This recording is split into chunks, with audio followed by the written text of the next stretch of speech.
मणिचुत दह।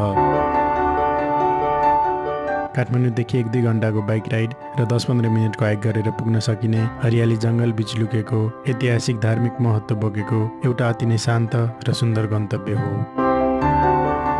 Ride with हबीको यो एपिसोड र यो सिरिज ब्युटिफुल प्लेसेस नियर काठमाडौँमा स्वागत छ।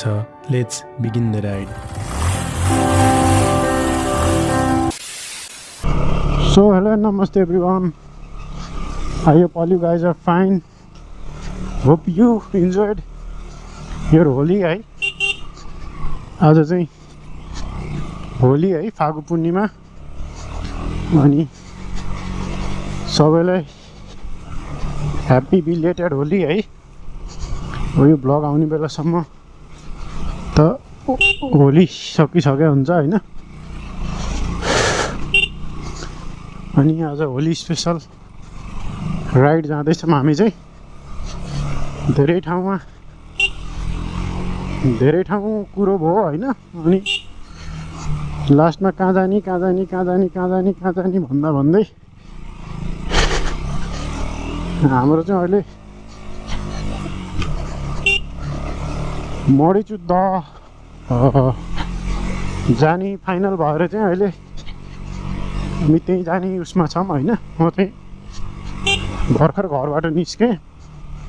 अनि आधी केटाहरू कीर्तिपुर आइसके, आधी आउँदैछन् हैन। अहिले को जाने भन्ने चाहिँ फिक्स छैन अहिलेसम्म। त्यही भएर म चाहिँ हाल फिलहाल कीर्तिपुर जाँदैछु हैन। अब पहिला यस्तै हुन्छ नि, टी सर्ट लाएर हिँडेर रमाइलो लाग्थ्यो नि। अहिले बाइक लिएर हिँडेर रमाइलो लाग्छ हैन। त्यही हो, सबैको आफ्नो आफ्नो। ओइ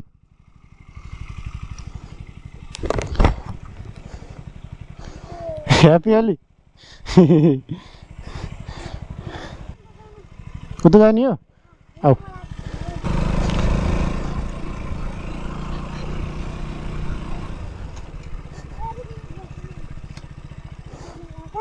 हजुर ल ल बाई। तिमी मेरो ठुलो फ्यान होइन? तिमी मेरो ठुलो फ्यान होइन? यहाँ गर। ल ल बाई।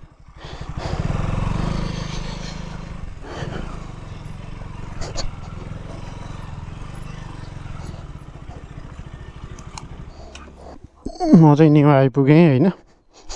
हाम्रो हरेक राइडको मिटअप लोकेसन प्राय यही हुन्छ होइन।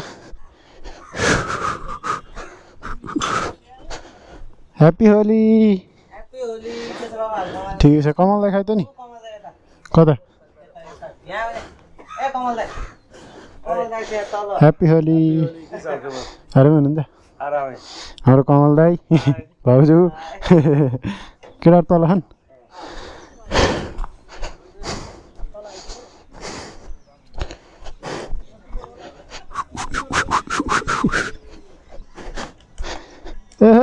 हैप्पी होली, हैप्पी होली,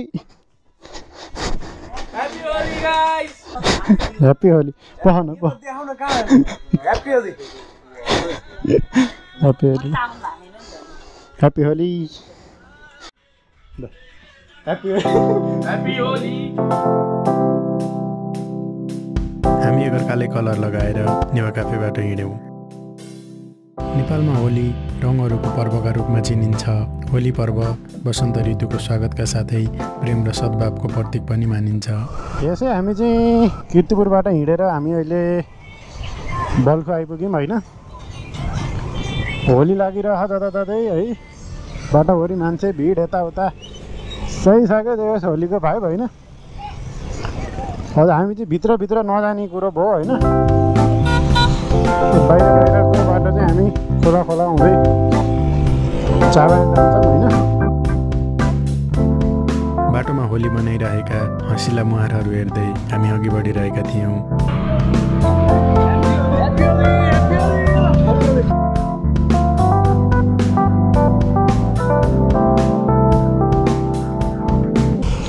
यसै हामी चाहिँ अहिले चाबाइल आइपुग्यो। यहाँबाट चाहिँ हामी टक्क लेफ्ट लागेर जान्छौँ।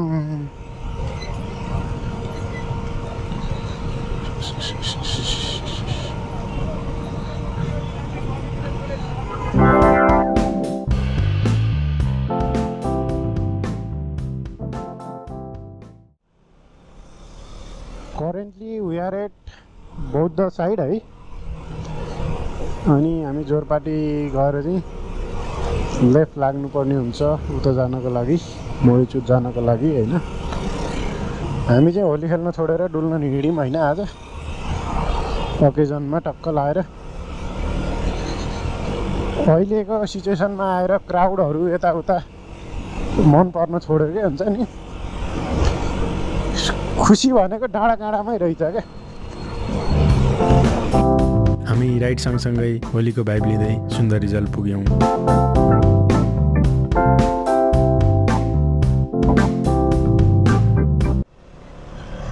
हामी करेन्टली चाहिँ सुन्दरीजलमा छौँ होइन अहिले। This is Sundarijal. मलाई नि लागेन कर। सुन्दरीजलमा हामीलाई बाटोको कन्फ्युजन भएको थियो। गुगल म्याप हेर्दै सँगसँगै एकजना अङ्कलले बताएको बाटो हुँदै पुनः त्यो राइड सुरु गऱ्यौँ। मोडीचुत दह सुन्दरीजलदेखि आइपुङ जाने बाटो हुँदै पनि जान सकिँदो रहेछ भने हामी चाहिँ सुन्दरीजलबाट गागलफेदी हुँदै गयौँ, किनकि उताको बाटो हल्का लामो पर्दो रहेछ। बरु यतातिर पो लाह त होली मजाले यार। हामी वरिपरि खुलेको मौसम र काठमाडौँ भ्यालीको लोभलाग्दो दृश्य हेर्दै उकालो लागिरहेका थियौँ। कस्तो दामी घर यार पाले है।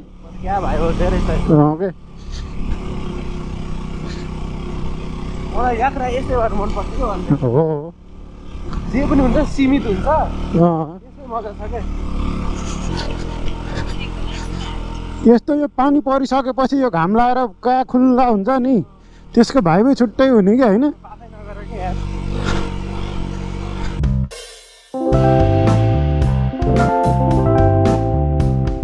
जङ्गलको बिचको बाटो अफरोडै भए पनि धुलो नउडेकोले मजा आइरहेको थियो।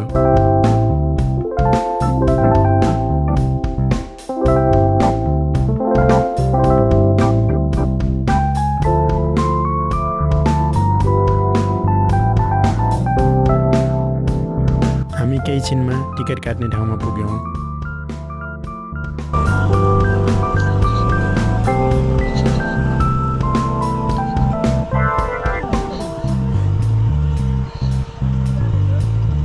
हजुर हामी मोडीचुत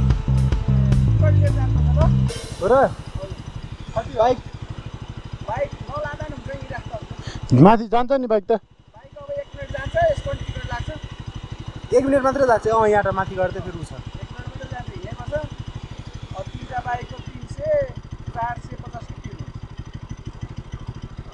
बाइकको 100 हो, बाइक 150, मान्छेको 100 रुपियाँ पर व्यक्ति।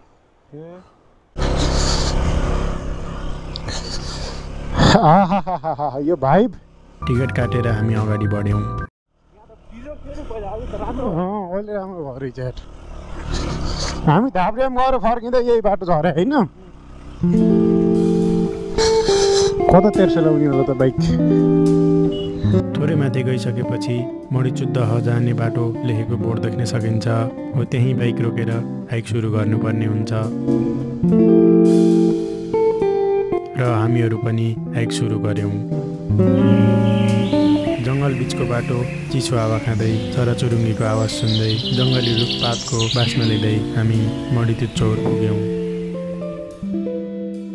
जहाँ ठुलो समतल चौर छ।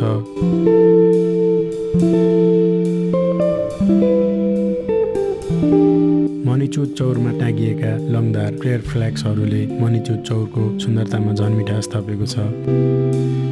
हावाको बेगसँगै झुलिरहेका लङदार हेर्दा मात्रै नै मनलाई आनन्द मिलिरहेको थियो।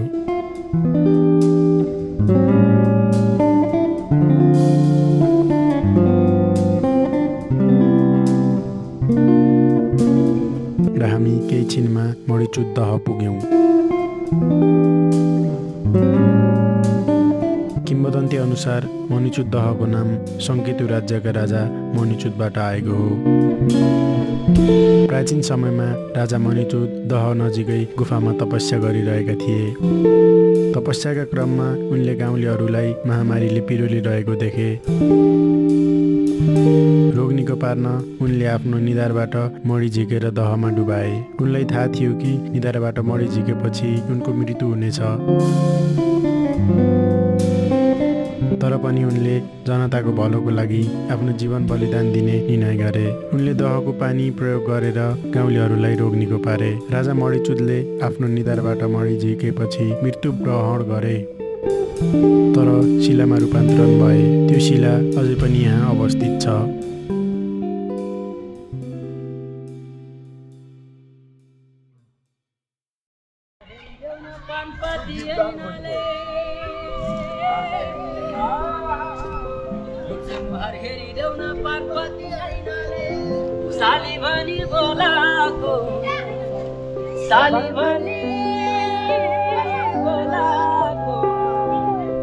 खासै होहल्ला नभएको शान्त वातावरण, चराचुरुङ्गीको आवाज, चिसो हावाको स्पर्शले मनमा आनन्द मिलिरहेको थियो।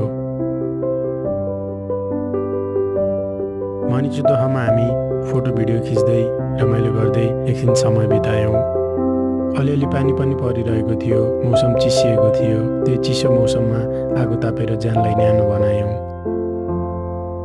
साँझ पनि ढल्दै गएको हुनाले हामी काठमाडौँ फर्कियौँ। ल है त हामीले टक्क यहाँ बसेर फोटोसोटो खिचेर रमाइलो गरेर अब हाम्रो होली यस्तै पाराले मनाइयो होइन। त्यही छु यहाँ रिटर्निङ ब्याक नाउ। कति बज्दैछ अहिले गाइज? 6 बज्दैछ अरे होइन। हामी अब यहाँबाट चाहिँ टक्क निस्किँदैछौँ होइन। यो वान डे राइडको लागि टक्क बल डेस्टिनेसन होइन।